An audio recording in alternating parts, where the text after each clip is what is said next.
আসসালামু আলাইকুম। SMT blog and কুকিংয়ে সবাইকে স্বাগতম।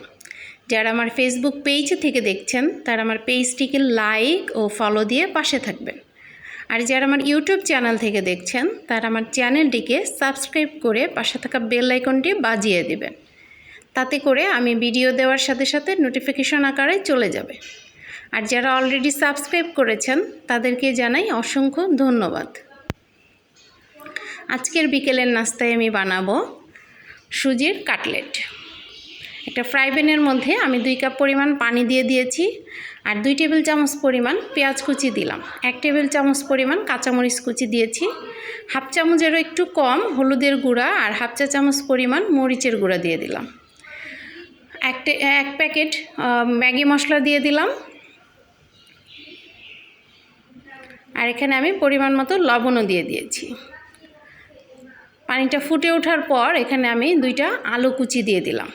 আমরা আলু ভাজিটা যেভাবে কুচি ঠিক ওভাবে করি আমি এটাকে কুচি করে নিয়েছি, আর সেটাকে আমি দিয়ে দিলাম এখানে। এখন আলুটাকে একটু নেড়ে চেড়ে ফুটে ওঠা পর্যন্ত অপেক্ষা করব।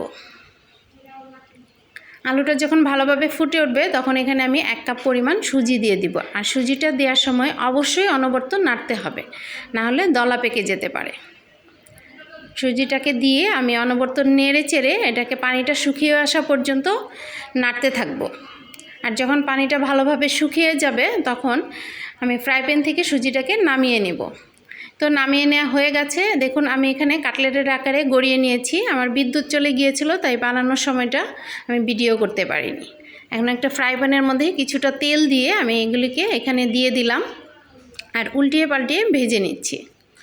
এখানে খুব বেশি তেলেরও প্রয়োজন নেই, অল্প তেলেই ভেজে নেওয়া যাবে, আর খুবই মচমচে হবে।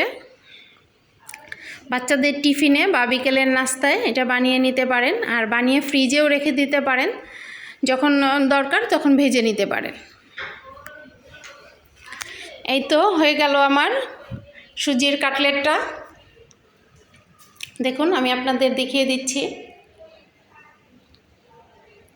খুবই মচমচে হয়েছে। আমি একটা আপনাদের ভেঙেও দেখাচ্ছি যে ভেতরটা কেমন হয়েছে।